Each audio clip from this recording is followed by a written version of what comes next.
जगात सगळ्यात पहिल्यांदा दही लावलं ना, ते विरजण आलं कुठून? तुम्हालाही हा प्रश्न पडलाय का? हे घ्या उत्तर.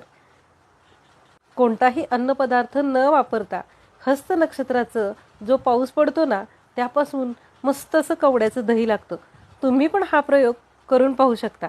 त्यासाठी काय करायचं, तर एक वाटीभर किंवा भांडभर दूध घ्यायचं आणि त्या दुधामध्ये हस्त नक्षत्राचं पाणी एक चमचाभर मिसळायचं.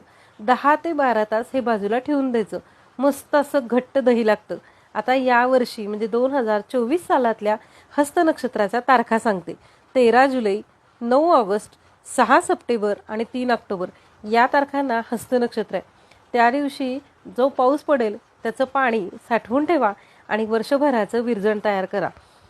कसा वाटला व्हिडिओ नक्की सांगा आणि हो, व्हिडिओ शेअर करा. हस्त नक्षत्र येईतोपर्यंत या तारखा सगळ्यांना कळू देत आणि प्रयोग केल्यानंतर दही कसं झालं याची एक कमेंट मात्र नक्की करा.